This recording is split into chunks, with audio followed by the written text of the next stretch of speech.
মামা কই যাবেন? উঠেন। ধানমন্ডি কত? আরে না, এখান থেকে যাবো না, চলো অন্য রিক্সায় যাই। অন্য রিক্সায় কেন? এই রিক্সা কি সমস্যা?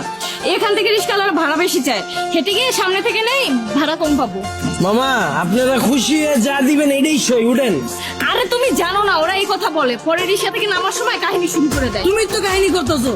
একটু আগে বাসের হেল্পারে দেখে গেলে বাসে উঠবা না, এখন আবার রিক্সাও তোমার সমস্যা। সব জায়গায় গেলে তোমার সমস্যা আর সমস্যা।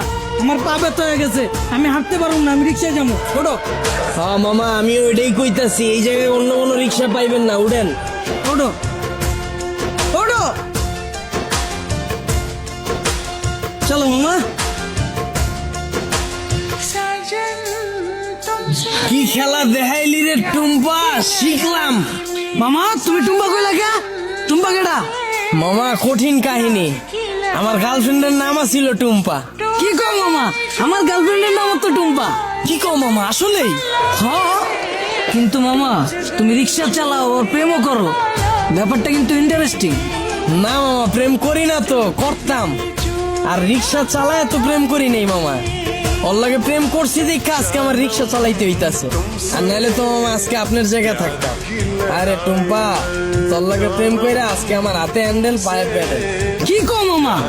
প্রেম করে মানুষ দেবদাস হয়ে যায় বলছি, কিন্তু প্রেমের লাগে মানুষ রিক্সা চালায় এটা প্রথম শুনলাম। মামা তোমার কাহিনীটা কিন্তু ইন্টারেস্টিং লাগতেছে, গল্পটা কও শুনি। আরে বাবু কি শুরু করছো? ওনার এই ফালতু গল্প শুনে আমাদের সময় নষ্ট করে লাভ আছে?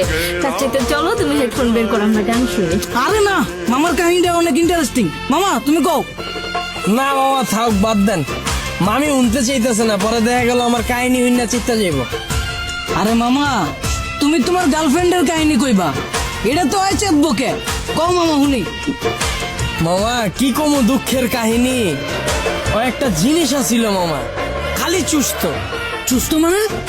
পুরা কাহিনী কই মামা, শুনেন তাইলে সেনা বুঝবেন। ওর মায়ায় বইরা মামা একটা চাকরি করতাম, ওই চাকরিটাও গেছে গা। ওরা আর কি করার, বন্ধু বান্ধবের টাকা ধার লয়ে ওর লগে দেখা করতাম। মাসের ভিতরে 15 দিনে দেখা করতাম মামা, 15,000 চুইস চালাইতে। কেমনে মামা? মামা হয়তো মাইয়া ছিল না মামা, হয়তো পিসা